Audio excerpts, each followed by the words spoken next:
My guest today fought as a U.S. Marine in the Gulf War, but is now going to Iraq for a very different reason. His plan to lead a group of anti-war protesters and offer himself as a human shield in the event that an attack takes place. Is he an idealist or just a willing tool for Iraqi propaganda? Kenneth O'Keefe, a very warm welcome to the program. Thank you for having me. Why don't you go to Iraq and tell Saddam that he can avoid war simply by cooperating with the United Nations? Well, I think the United Nations has already dishonored itself. You remember back last July, the United Nations Security Council voted unanimously to provide immunity to the United States. There's 5 nations that have veto powers. Why has it dishonored itself in the case of Iraq? Well, I don't trust the United Nations to begin with, and they've dishonored themselves by saying that they would give immunity to the United States. So I don't really care what the United Nations says. I don't really care if they give a resolution endorsing war. So you have no interest in what the world community and the 200 or so nations that make up the United Nations actually say? Is the United Nations the world community? As far as I can tell, the vast majority of people on this planet stand directly opposed to this war. I don't believe the United Nations represents the world community. Certainly represents a lot of the elected governments. I don't believe the government of England is representing the majority of the people in England. I don't believe that the government of the United States is representing the majority there either. You say most people against the war. The opinion polls aren't that simple. The latest opinion polls show division, but January the 19th, the latest poll in Britain, those who approve or don't know about a war amount to 53% of the population. That's not the majority against the war, is it? You can shrug, but it's not the majority. I question that. I mean, I've just Why? heard that. Because it doesn't tally with your own ideas. No, not at all. How do you get 400,000 people out in the streets in London, 1 million in Florence, Italy, protests around the world? I think it's quite obvious that the vast majority of people do not support this war. And I don't think any logical thinking person would believe that the world will be a better place if U.S. bombs are dropped on an already thoroughly victimized people. I think that's an insult to our intelligence to believe that that would make the world a better place. You can say that, but again, the figures don't back you up. It's easy to say that, but you haven't got the figures on your side. You don't believe that the majority of people are against this war? The governments say they're against the war. They say it's a last resort. They don't want to go to war unless it's a last resort. Do you really believe Each of the governments have said that. Do you really? Doesn't matter what I believe. Well, I don't believe. It's a matter of what the people out there believe. Well, what's being said and what's really intended to be done are two different things, in my opinion. The United States intends to carry out this war because they need to dominate the world by having the oil reserves. And by controlling the second largest oil reserves, they will basically have veto power over the world by controlling the means of production through the control of the oil. So you don't think it's worth saying to Saddam Hussein, why not cooperate? Now, well, Saddam Hussein... The world has waited 12 years, during which time you've built up your arms again. You're skeptical about that too. Well, they can't find them. Where are they? I mean, where are they? The UN inspectors say we feel the declaration by Iraq to the UN has not answered a great many questions of the past. They haven't had long, have they? They've only had a few weeks. What's the point of even having inspectors going in if Saddam is supposed to produce proof that he has nothing? How do you prove you have nothing? If the UN inspectors have a real job, then their job is to go in and find these weapons. They can't find them. You say he's already disarmed from what we can tell. How do you know? How do you know? Well, if he has anything, it's minuscule. But how do you know? You make these glib statements which have no basis in fact. How do you know he's disarmed? Well, we can't find him. Why do we have inspectors going in there? Well, for 4 years we didn't have any inspectors in. They've only been in for a few weeks. It's a country of 177,000 square miles. It might take a bit of time. Well, why even send in inspectors then? Why don't we just go ahead and drop the bombs and get it over with? Isn't the point is that the Western governments know exactly what Saddam Hussein has, because, as you've been telling the rest of the world, they gave it to him in the first place. Well, there's no doubt so they about do that. know. They do know what he's got. Well, so when they say he's had. got it, they're Right. speaking from experience. Is that not a major irony that they were the ones that gave him to him? And that's when neither he here was nor doing there. their They know bidding? what he's got. You're saying he's disarmed. They know what he's got. I really kind of resent this focus on others instead of focusing on the crimes of our own governments. Since our governments produced these weapons and provided them to these sadistic tyrants around the world, including Suharto or Pinochet or a long list of people like that, isn't it more important that we focus on what our governments have been doing instead of pointing the finger elsewhere, which we have little control over? I really resent this. The U.S. and Britain are criminal for having supplied these weapons and continuing that favored nation trading partner status after he committed his worst crime. So I would point the finger at ourselves first. Then we have a legitimate right to look at Saddam and the crimes that he's committing. But until then, we're hypocrites. And Saddam isn't criminal to have used those weapons? He is. Of course he is. But I do not have control over what Saddam does. But if we live in so-called democracies, then we are supposed to have true representation. And we do not, because the majority of people do not want to support vicious, nasty tyrants who are killing people. But what it does do for our governments, who again I do not believe represent us, is ensure that the flow of resources will continue to be plundered from the rest of the world back into the West, into the filthy rich hands of people who want to see this kind of tyranny continue. Peace depends on two sides in a dispute, doesn't it? And you only seem to be addressing one. No, not at all. The Iraqi people, the last thing they need is for bombs to be dropped on them. I'm going down there. People can read into it whatever they want. But the fact is that I simply cannot stand by and watch another atrocity be committed on behalf of the West that I come from. It sickens me and it saddens me. And I would much rather sit down there with the Iraqi people, perhaps hug each other, look into each other's eyes, express our humanity, and if the bombs need to drop, then let the world watch that. And if that's the way they feel about it and that's what they want, well, then shame on all of us for allowing it. You haven't worried so much about the Iraqi people and the plight they've been in for the last 12 years, I wish I had done more. I wish I had done more. You're right. When they were under repression and humiliation by their own regime, that's right. Torture, execution. You haven't worried about that very much. No, I've definitely worried about it, but I have not done as much as I could have. Why not? I'm trying to make Why up. not? Why not? Because I'm a human being, and I'm also subject to the same pressures and the same desires of any human being. I wish I could have done more. Now I'm trying to make up for it. If we want to look at what I couldn't have done, shouldn't we focus on the things that I can do now instead of what I haven't done in the past? And I have worked on issues dealing with human rights and other issues relating to the Iraqi situation. But I'm one person, and I cannot save the world, and I've never claimed to save the world, but I can do the best that I can do. And I hope that people will see that they can do more as well. Isn't what you're actually doing assisting in a process which could allow this frightful regime to last a little longer?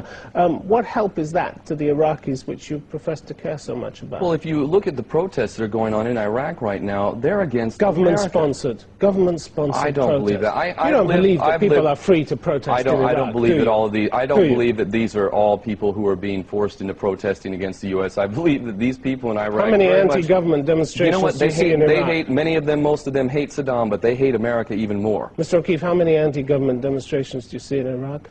How many anti-government demonstrations? They don't exist. No, they don't exist. You and I both know that. Exactly. You and I both know that. Exactly. So the demonstrations. But are you saying that means that there's no legitimacy to anti-U.S. protests over there? Are you saying that these people don't feel that way? It does cut the credibility a little, doesn't it? Well, when you can only demonstrate one way. Slightly, but I think even you will acknowledge that they definitely do not like the United States over there. You say Saddam isn't stupid. I don't think he's stupid. He wasn't that clever to go into the Gulf War in the first place. Well, he got suckered into that now, didn't he? Because you know that the high-level U.S. diplomat, forget his name, her name, went in there the day before they invaded Kuwait. One U.S. diplomat went in and told invading a whole country. No. They went in there the day before he invaded and said that this was a regional issue, that Kuwait was not a protectorate, basically gave him the green light. Now, remember, he was a favored There's a lot of dispute He was over a favored. That's one version of it, and you know there are plenty of other versions of it. Chomsky's documented that amongst other people, and I trust Noam their integrity. Chomsky has a particular view to push, doesn't he? What view is that? This man is a true American. He cares about America and is exposing the crimes of America. I think that's being a patriot. I don't think he has an agenda. Isn't it one-sided just to expose the crimes of just one country? And again, you know, there are two sides in this dispute. You don't seem to want to address the crimes that Saddam has carried out. I have a responsibility to look at the actions of the government in which I came from and was a part of and paid taxes to. I'm not saying ignore the others around the world that are committing crimes. Of course not. But don't we have a greater obligation to the nations from which we come? I think we do. 12 years ago, Mr. O'Keefe, you went off happily to war in the Gulf as a loyal, patriotic U.S. Marine. Was it right to liberate Kuwait then from Iraqi invasion? Actually, I believe in international law. I very much do, and I believe that people, small nations, should be protected from larger nations. In fact, I come from Hawaii. If we look at the history of Hawaii, the United States had conspired to overthrow the legitimate and lawful government. In fact, if you look at Iraq was wrong. United States Public Law 103-150 clearly states that the Americans stole the Hawaiian nation and the Hawaiian people never gave it up. We're talking about Iraq. But how is it possible that we talk about Kuwait? How did we get from Iraq to Hawaii? Because I believe in international law. Okay, but I'm asking you about a specific example. If law is applied arbitrarily and it's applied unevenly, then it's not law at all. It's the color of law. So was it lawful? If law is to be applied in favor of the Kuwaiti government at the expense of the Iraqis, because they're victimized by the Iraqis, then the Hawaiian nation needs to be honored as well against the brutal and oppressive policies of the United States in Hawaii.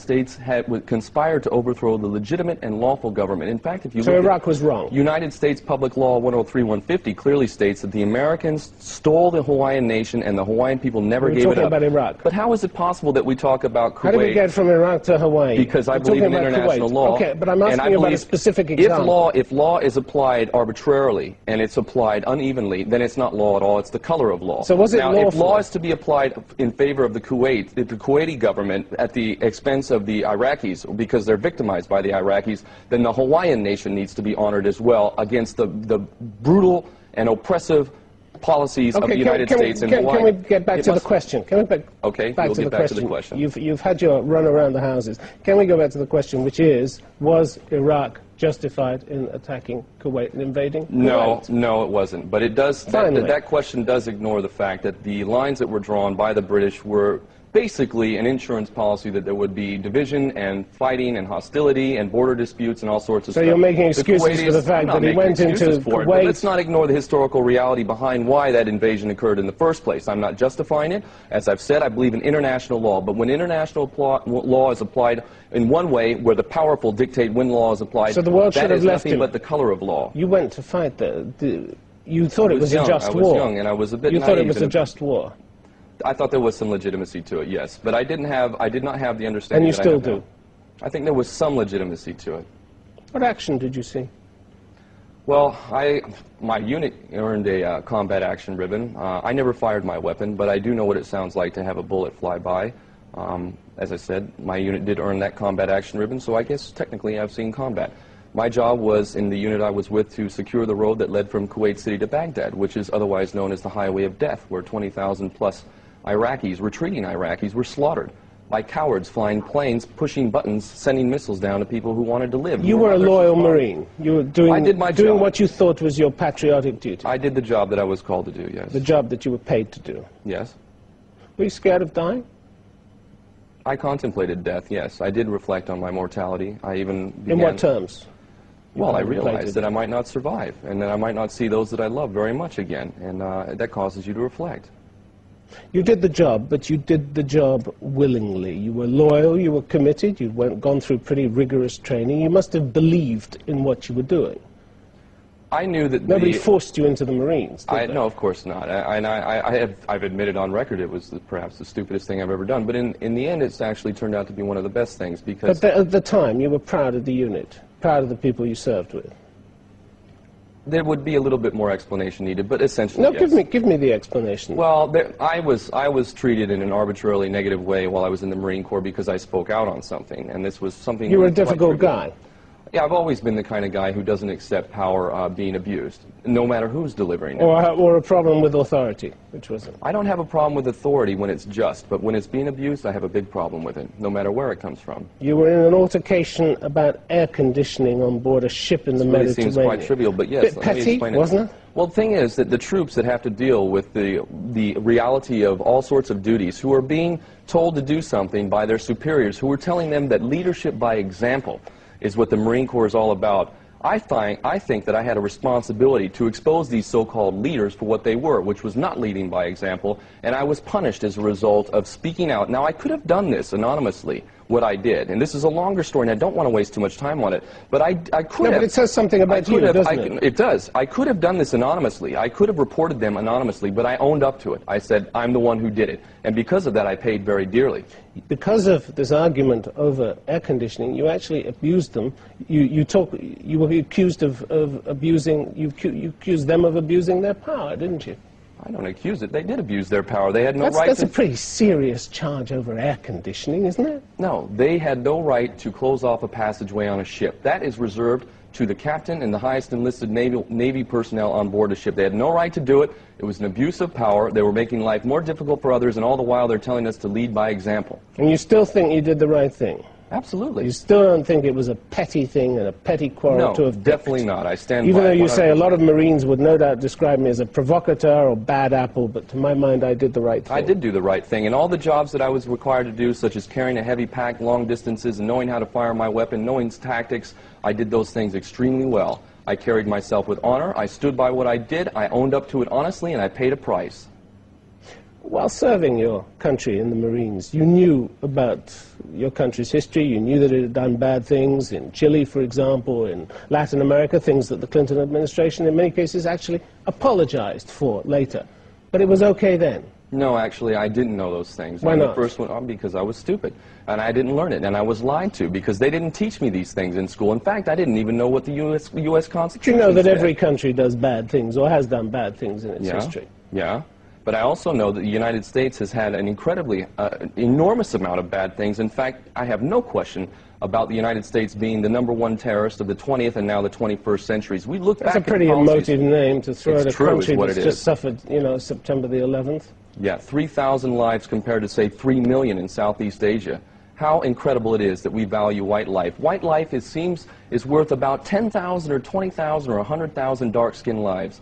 It's sick, it's twisted, it's criminal, it's hypocritical, and I want no part of it. But isn't it a bit ludicrous to describe the government of America as criminal, democratically elected, rather than, let's say, Saddam Hussein, who remains in power by torturing and killing his opponents? It's a bit ludicrous to compare them. Not at all, not at all, because I do not endorse Saddam Hussein, but at least he's confined it generally to his region or his own country. America. Well, that makes killing fine, no, it does not. I don't endorse Saddam Hussein, nor anyone who kills or tortures people, but America has exported their terror all around the world. You know that, and I know it. After the Marines, you left, what, 8 months after the Gulf War? Yeah, roughly. Lived in Hawaii, as you've said. Set up your own business? Well, that was a few years later that I moved to Hawaii, yes. Why did you start to hate America? I don't hate America. In fact, I don't hate anyone. I don't even hate George Bush. But you gave up your U.S. citizenship. I renounced my U.S. citizenship, yes. What, is a slap in the face? No, not at all. Citizenship is allegiance, and in order to be allegiant to something, you need to agree with what it's doing. I don't agree with the United States exporting terror around the world. I don't agree with paying into the largest military budget in the world, more than every other nation combined, spending on military. I don't agree with that. Now, as a citizen, basically, you have an allegiance to that. What I did was logical. I said, I have no part of that, I want no part of it, so therefore, you can take your citizenship and I will walk away. But going to a country like Iraq, which systematically violates human rights, and using that country as a platform to attack your own, is an act of hatred, isn't it? No, I definitely don't feel hatred, absolutely not. If anything, I feel anger, and I'll be the first one to admit that. I'm angry, and I think any logical, thinking, compassionate person would be angry when they see people being killed all around the world, especially when it's being done in their name. But I'm not hateful, and I don't let the anger control me. I use it the best way I can, the most constructive way I can. Really, why not inside the country? Why not go to the States? I would have ended up in. Maybe you know there was a bench warrant issued for my arrest as well, an $11,000 bench warrant, which is posted on my website if people want to look at it. I was being persecuted, and I probably would have ended up as one of the many in the world's largest prison population and growing. You'd have had a lot of publicity in the process. No, I wouldn't. You wouldn't even have heard of me if I didn't end up for some bogus charge. Have you become a pacifist? I'm not a passive anything, and I think Gandhi said that as well. I believe in action. I'm saying you. Are you a pacifist? Do you believe that there's a case for going to war? I believe that self-defense is the only legitimate reason for war, and this whole preemptive doctrine of the Bush administration is sheer suicide. By the preemptive doctrine, Pakistan should invade India, India should invade Pakistan, North Korea should invade South Korea, the Israelis should attack Palestinians. Can we just stay in the region where we are? No, because the whole world is connected. We cannot disconnect these things. They're all connected. We're trying to deal with well, you're not going to all these places. You're going to Iraq. But based on the preemptive doctrine, basically every nation that has an enemy would have the right to attack their enemy. You reject war with Iraq, but what do you put in its place? You said, I would argue that if Saddam did have those weapons, we should establish a dialogue. What do you think the UN has been doing with him for the last 12 years? Well, Kofi Annan has been to Baghdad. Countless UN officials have been to talk to him. Arab states have talked to him. The Saudis, the Arab League has had him in. Discussion after discussion. Why would your dialogue be different? I'm not saying that it would be, and all I can do is say what I say and hope that it ends up being constructive in some way. But what right do you have, or what right do our nations have to go in there and tell these people what to do? Do you know what kind of conditions black people have lived under in America? Do you know about the genocide that continues to be perpetuated? Why do you always widen it out? Why can't we stay with this particular subject? Because I find you throw everything into the pot. They're all different situations. They all have different nuances. You can't throw everything into the same pot, stir it up, and make one case for action against everybody. What you keep doing is pointing the finger at someone else and ignoring the responsibility of our own governments. I'm asking what you suggest. You subject. Because I find you throw everything into the pot. They're all different situations. They all have different nuances. You can't throw everything into the same pot, stir it up, and make one case for action against everybody. What you keep doing is pointing the finger at someone else and ignoring the responsibility of our own governments. I'm asking what you suggest. You reject war. I'm asking what you suggest be done in this instance. I think the best thing for us to do as people right now is to get down to Iraq, 10,000 plus of us, to get down there, to share our humanity, and by doing that, perhaps somehow, some way, we can empower the Iraqi people to compel their so-called leader to do the right thing. And if they can't, then perhaps they should go one step further. But it's their business, not ours, and we have no right to even pretend to care about the Iraqi people. We supplied the man who gassed them. Let's be honest about that. And if we want a better world, we've got to be honest. We don't care. The West does not care. American government does not care about the Iraqi people. And neither does the British government. It's sheer hypocrisy that they would pretend to care. And is caring going to Iraq and allowing yourself to be used as a propaganda tool by the regime? Because they are going to do. You're going to get very nice coverage in the Baghdad newspapers, hardly a beacon of freedom of expression, very nice pictures on Baghdad television. You may even be garlanded with flowers. What's that going to do for the Iraqi people? I'll tell you how wonderful it's going to feel to get down there and to look into an Iraqi person's eyes and know that they see some hope, that they see that there's a person from the West who sees the truth and would rather be down there with them if the bombs drop than sit back here and be a hypocrite and talk about peace. I think that that'll be one of the most enriching experiences of my life. You could have looked into an Iraqi exile's eyes here in London, somebody who had to run for his life. Where I lived in Holland, I lived with a man who has family who died in Halabja from the gas attacks. He's shown me a videotape. This man respects me and I respect him. I've also become friends with a man who spent 7 years in an Iraqi prison, 4 years in solitary confinement. This man respects me and I respect him. I'm doing what I feel is best, and I am standing with the Iraqi people, and no one in their right mind could equate me to supporting Saddam Hussein. But I can't stop people from saying that sort of rubbish. Rubbish? John Levins, a man who was held as a human shield in the war. He said, I asked Mr. Nichols to desist from using that description, human shield. It's an insult to the suffering of those people and their families that they went through. You are not human shields when you put yourself in harm's way voluntarily. You're tools of the Iraqi regime and nothing short of collaborators in the repression visited upon the Iraqi people. Well, I'm really glad you gave me an opportunity to respond to that, because John is a banker. And he was down in Kuwait to make money. And I've seen pictures of John. He was used as a human shield. Let me respond to what he said. This man, I've seen pictures of him with his family shaking hands with Saddam Hussein, big smiles on all their faces, and now I'm wrong because I go down to Iraq in potential harm's way to stand with the Iraqi people. This man was a banker and all he cared about was money, and he's going to condemn me because I want to go down there and be with the Iraqi people? He's not alone in condemning you. Well, you've stirred up quite a bit of anger, of course. as you know. When you talk as straight as I do, you're going to make enemies. You know that. You made a lot of enemies on this. That's right, and I've made a lot of friends around the world who believe that I'm speaking the truth, that I'm sincere and I'm passionate, and I'm willing to die if necessary to fight for what we need to do in this world to make it a better place. And I know that we're going to destroy ourselves unless we turn it around fast. Wouldn't it be harder, the hardest thing to do would actually be to sign up for an aid agency, some of those who are preparing to deal with the humanitarian tragedy that will result, maybe, if there is a war, people who are planning to try to help people in a concrete way? Wouldn't that be more valuable?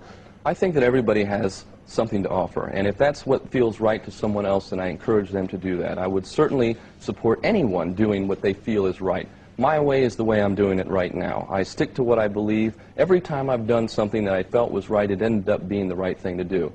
Maybe I would be more effective somewhere else. I don't know. But I do believe that what I'm doing right now is having a huge impact, and I'm inspired by what I see around the world. For all the people that hate me, I think there's probably 100 or 1,000 that actually very much appreciate what I'm doing. Do you seriously think that if the UN or an American-led coalition starts an invasion, that they will care whether you're there or not? Or indeed the Iraqi people would even care whether you're there if the bombs start falling? You know, as far as the Iraqi people, I think it will mean something, yes, that we came down there. As far as the U.S. government, no. They're murderous, and I do not believe for a second that they want what's right in this world. This is all about power and global domination. And I think anyone who's got their eyes open realizes that. Kenneth O'Keefe, good to have you on the program. Thanks very much.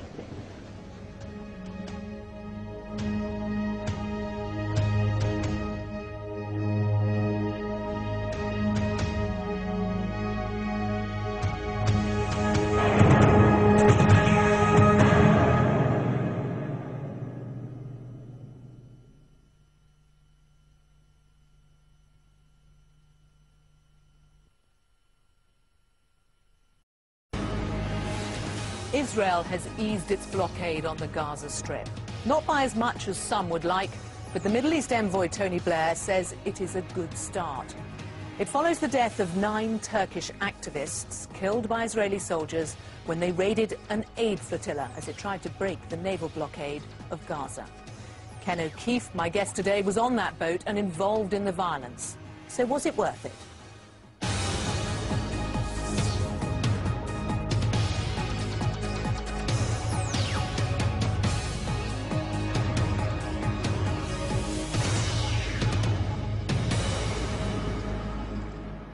Ken O'Keefe, welcome to Hard Talk. Thank you for having me. The blockade on Gaza has now been eased, so do you consider what you did a success? Well, I consider the easing to be unacceptable. I consider that to be a euphemism for there's still a blockade. The blockade is unacceptable in every way, and until it's completely broken, then there is no success.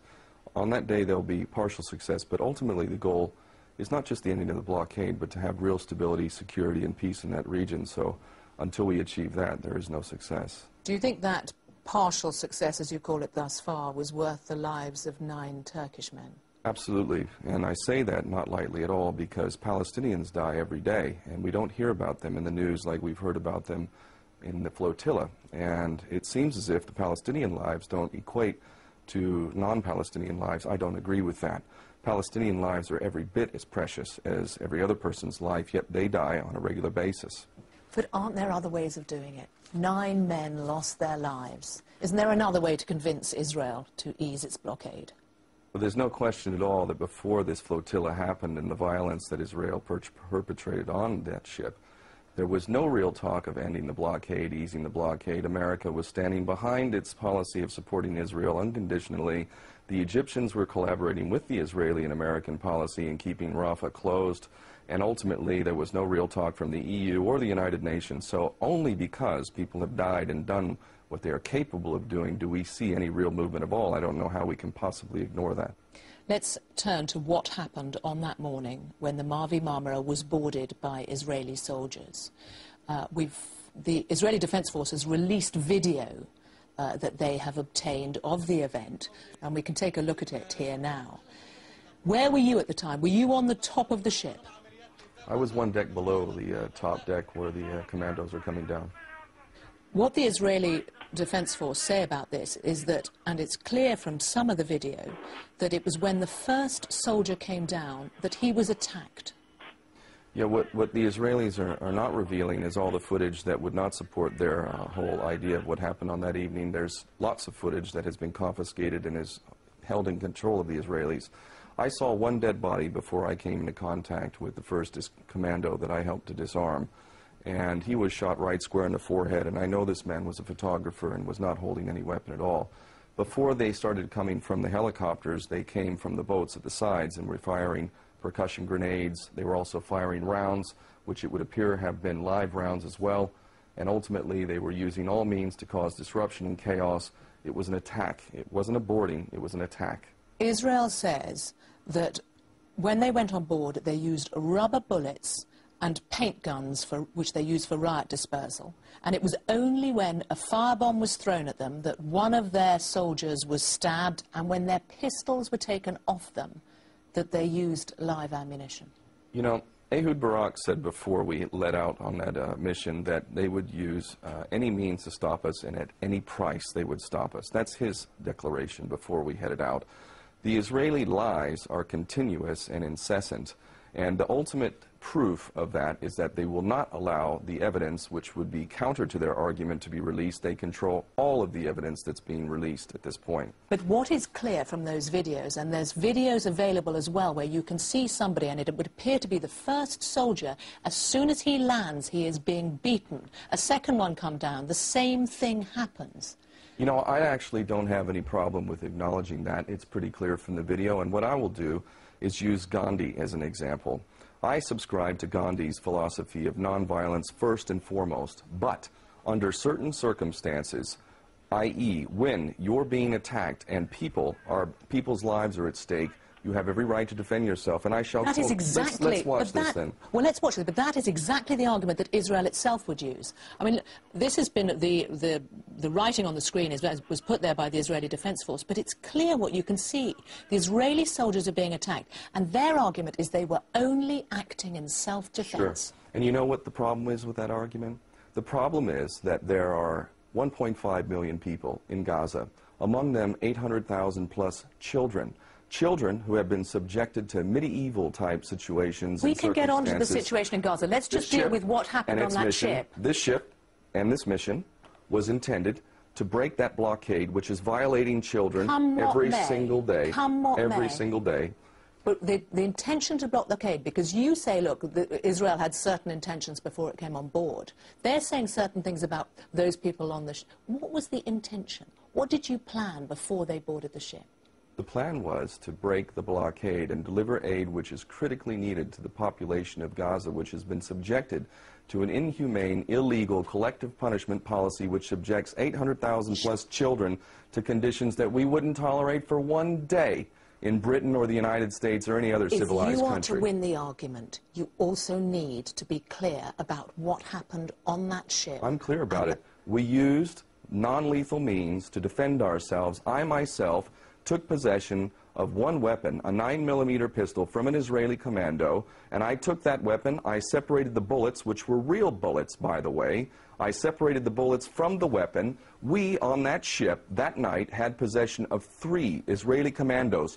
3 Israeli commandos, completely disarmed, completely at our mercy. Do you know what we did with those commandos? Do you know what we did with them? Well, I know you eventually released them. We released them. Does that sound like people who are hell-bent on killing Israelis and attacking Israelis? Israel's argument, as you know, is always that it is unfair, that the true picture doesn't get seen. Who fired first? The Israelis made it clear that they would stop us at, quote, any price. That's Ehud Barak, who needs to face war crimes charges for attacking a civilian passenger ship on a humanitarian aid mission in international waters, no less. We've heard so much about Somali pirates. What about the Israeli pirates? Interviews with those on board in advance of it, there are those who said, and the organizer of the ship said the intention was to reach Gaza or die. Others said, either we will die as martyrs or we'll reach Gaza. And there were those on board interviewed on the ship who talked of waiting for the battle. Was that the intention? Did you expect violence? Did you want violence? Of course not. Any person who's sane would not want violence. You'd rather justice and peace. Ultimately, the atmosphere on that ship, from all the way up until that attack, was very positive, very uplifted, a feeling of exercising one's consciousness and humanity. There wasn't hope that we would be attacked. Our hope was to arrive in Gaza. Was there an expectation? Look, no, you're a former military man, myself. You're a former U.S. Marine. I can speak for myself. I was on the first Free Gaza mission in August 2008. August 23rd, that arrived in Gaza. 2 boats, 46 passengers. The Israelis said all the way up to the moment of departure that we were nothing better than pirates and they would treat us as such and that they were not going to allow us through. And we got through because enough of the world was paying attention. And ultimately, that's the only reason why we got through. So the Israelis were saying the same exact thing this time, but I thought, mistakenly, that the Israelis would not be so stupid as to attack a civilian ship in international waters on a clearly humanitarian mission which is intended to help people, including 800,000 plus children who were completely innocent and cannot be subjected to such treatment. What were the preparations in advance on the ship? Preparations that, I don't know... To defend it. To defend it. So the images that the Israeli Defense Force have released of wooden battens, of pipes being sawn in preparation... I don't have any problem with that. The knives I have a problem with. Because we were specifically told not to use any knives. Knives could be lethal. But you know that there were those on board who had knives and used knives. Really? Where's the proof? What, from Israel? They're lying. They lie incessantly. Are the soldiers who were wounded lying? That they are telling the truth? What about the soldiers who were wounded? Those soldiers should be dead if we were terrorists. Why are they alive? Because we're not there to kill people. You accept soldiers were shot? No, I don't accept that. So do you know how many soldiers died in the invasion of Gaza last year? The point. Do you know how they died? I'm interviewing you. I'm interviewing you because you were involved in this. Where's the video footage of shooting Israeli soldiers? I'm interviewing you because you were involved. I had a pistol in my hand. I had a 9mm pistol in my hand. I'm an ex-Marine. I've been in combat. I've served in a war situation. If I wanted to kill an Israeli soldier, I can guarantee you he would be dead right now. How did you feel? Tell us how you felt when you were involved, because you were involved, as you say, you weren't on the top. I felt like I was involved in protecting innocent innocent people from dying. I'd already seen one dead body, and soon I saw several more, and this Israeli commando, for all I know, was the murderer of one of my brothers over there. So you're holding so three disarming of them. him was saving life. What did you do with those attacking. three? You make the point that you eventually released them. What did you do with the three that you were holding? They were given medical attention by a doctor, and that's fairly well established at this point. Are you angry with them? Yes, I was. Yes, absolutely. They just killed people who were on a humanitarian mission. Of course I was angry. There were a lot of angry people. Did you beat them up? I didn't beat them up, no. No, I did not. Did you but I don't have a problem with those who defended themselves and who beat up, apparently, some Israeli commandos who were on board and killed 9 people, at least. What the hell is the problem with that? Sure. If somebody came in your home... There are lots of people who would argue that, you know, that they shouldn't have done what they did. Israel might be the first to say that it regrets loss of life. But the argument is the extent of provocation. They say it was self-defense. And one of the commandos describes, the 4th commander to come down, describes landing and seeing his team leader with his own pistol being held to his head. And he says that is why he fired. Wow. Now, I know you weren't on the top deck, but amazing. you don't know that that didn't happen. And that would be an explanation. You're a military man. That would be an explanation of what triggered it. The predictable consequences of what Israel did would be loss of life. And the loss of life was not on their side, it was our side. And the loss of life would have been on their side, except for we're not murderers. The Israelis are the murderers. We had 3 people, commandos, who may have been the murderers of our brothers, and they're living another day. They are going to feel the embrace of their loved ones once again, the sunshine on their skin, because we let them go. What about the people that the other people on board that ship? Because one of the things that Israel says is that of the 700, there were 700 of you on that ship. Of that 700, 50 were extremists, as they call it. And the group that organized this, IHH, a Turkish group, has had some very extreme criticism of it in the past. And this is not just from the Israelis. Do you know enough about the people you were involved with? You know what I do know? Israel has released a statement, the IDF has released a statement saying that I am involved in, quote, terrorist activity. I'm a radical, anti-Israeli activist, and, this is important, that I was going to Gaza to train commando units for Hamas. So, if you ask me, do I believe Israel when it repeats its lies? No, I don't believe Israel. They're lying consistently, and anybody with their eyes open can see that. Forget Israel. Let's talk about a French magistrate, Jean-Louis Bruguière, who said of IHH that it played an important role in an attempt to bomb Los Angeles airport. That was I've read that. That whole magistrate situation has been completely discredited. I invite everyone who's watching this program to go and see the evidence used by that magistrate to accuse IHH of any serious terrorist involvement. It's absolute rubbish as well. He also talked of the leader of IHH, who was on the ship with you, that he had tried to recruit soldiers for a holy war in the 1990s. You know what? We live in a world of Orwellian doublespeak, where the peacenik is the terrorist and the terrorist is the peacenik. I refuse to accept Israeli accusations when, in fact, they do everything they can to hide the truth. I'll quote Zippy Livni for saying in the invasion of Gaza that the Palestinians in Gaza, there is no humanitarian disaster in Gaza. This is how they feel about it, because if there You don't like the French judge, you don't like Israel. What about the Danish Institute for International Studies said that the IHH was a front for funding terrorist groups? Nelson Mandela was a terrorist, according to Margaret Thatcher and Ronald Reagan. So I guess maybe that man is falsely accused as well. Where's the evidence? Where's the evidence? But isn't this changing the ground rules? I mean, this is in terms of what these people... Changing the ground rules? What do you know about AHH? What do you know about what they're doing? It's not my job to go and spend time investigating every activity of every person that I deal with. I stand by what I've done, and I am proud to have stood shoulder to shoulder with my brothers from IHH and around the world who did the right thing, who refused to accept the unacceptable. And with Hamas? And Hamas... You know what? The IRA is now part of the government in Ireland, but they were the terrorists of their day as well. If Hamas had been allowed an opportunity to give the political chance, the political process an opportunity, maybe they would not be involved in violent resistance as they are. But however, they have never been given an opportunity at all. This is double standards. I mean, just as... No double standard. Well, in terms of the way you were talking about what Israel does and what you're talking about Hamas does, people were critical of the IRA when it did what it did, and it was only when it turned to political means that it was deemed acceptable. Amnesty says of Hamas that it engaged in a campaign of abductions, deliberate and unlawful killings and torture. I do not stand by anyone or any institution that violates human rights. However, what I will say... Hamas does?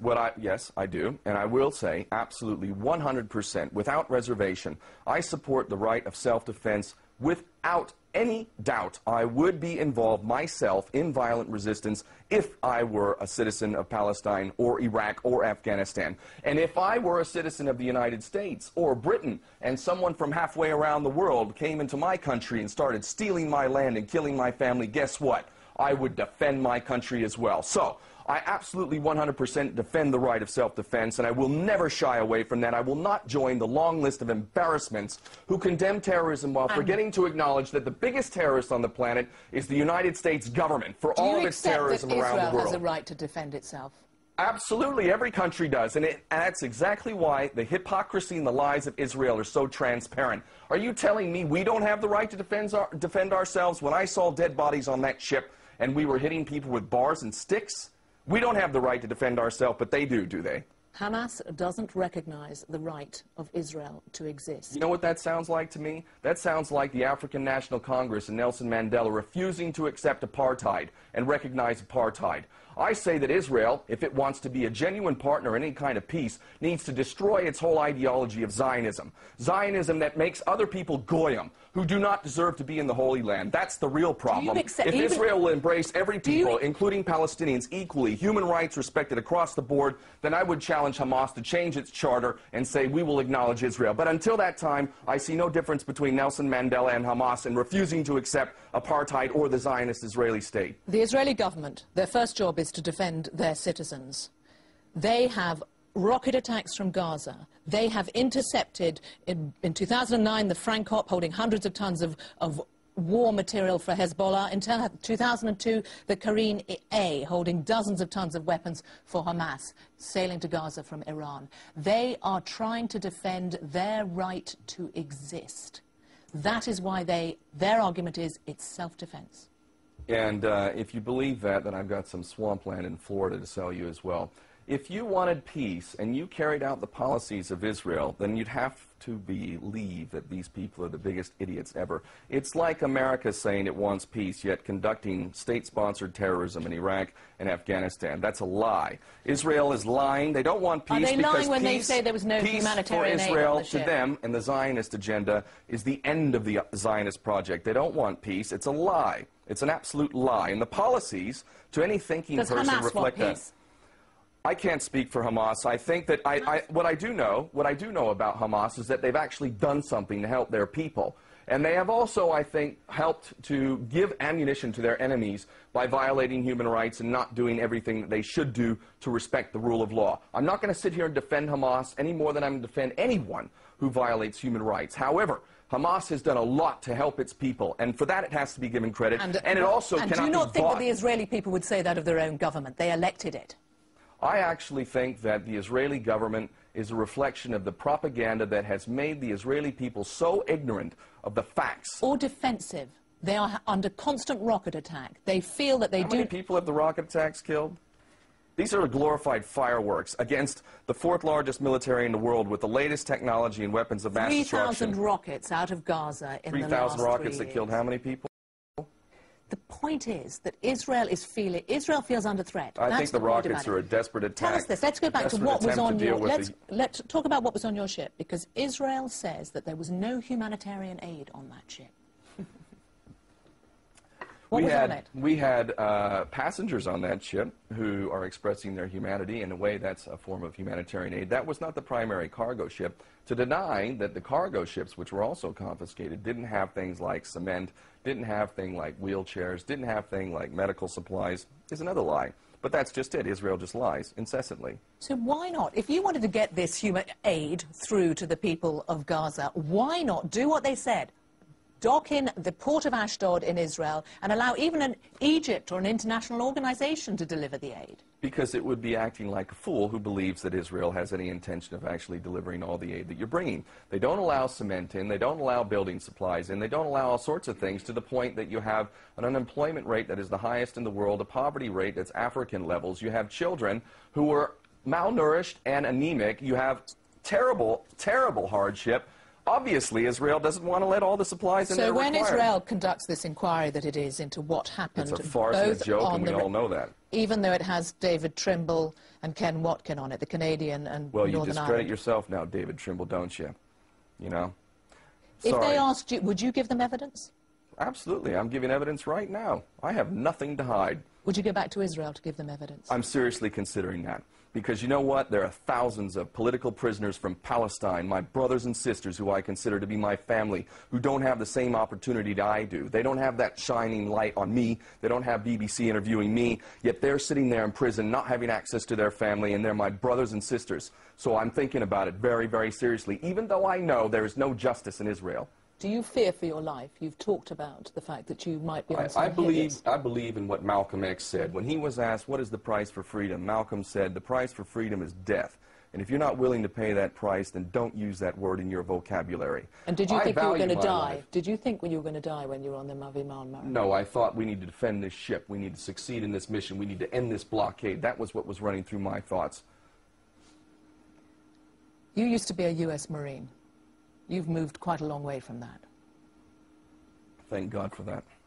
You burnt your American passport. I renounced my U.S. citizenship formally because I do not agree to the terms of citizenship. I refuse to pay into a tax system that's being used to commit mass murder, war crimes, and crimes against humanity.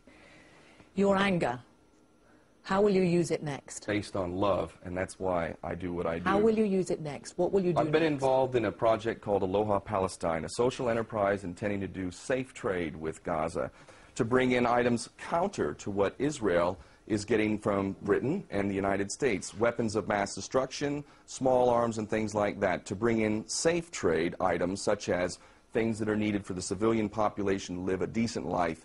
And that is a problem that we need to address in this world, is the absolute lack of the Palestinian people to exercise self-determination, and living on aid is not the answer. So my focus is trade. And if I can't be the director of that company... What about the other side? Because a lot is focused on the import, getting stuff into Gaza. Surely the best thing for the Gazan people would be to allow to export all that they do. Yeah, and they have millions of carnations that they could be exporting, and they feed it to livestock because it's not allowed out. So, is that a security measure from Israel? So what do you do well? next? Is it another trip on a ship in to try to break the naval blockade, which will stay? You know, I have a family. I'm a father. I have a beautiful son, a beautiful wife. And I have some responsibility to them, but I have a greater responsibility to the world that I live in. I don't know that it's possible for me to not be on the next flotilla. And I'd really like to say publicly right now, Hugo Chavez, you need to be on that flotilla. Nelson Mandela, if you can possibly do it, you need to be on that flotilla. Anyone who's serious, who has any real influence in this world, who really cares about justice, you need to be on that flotilla. We will end this blockade, and that's where I intend to be, on that next flotilla. The chances of any of them going on that flotilla presumably were reduced when there was violence. Do you feel in any way responsible on the behalf of those on the ship for the violence that came from it? I feel responsible for defending that ship and the mission, which was intended to protect innocent civilians who are being collectively punished in a policy which would only be considered insane by any thinking, compassionate person. So it was worth it? It was absolutely worth it. We need to do it again. Ken O'Keefe, thank you for coming on Hard Talk. Thank you.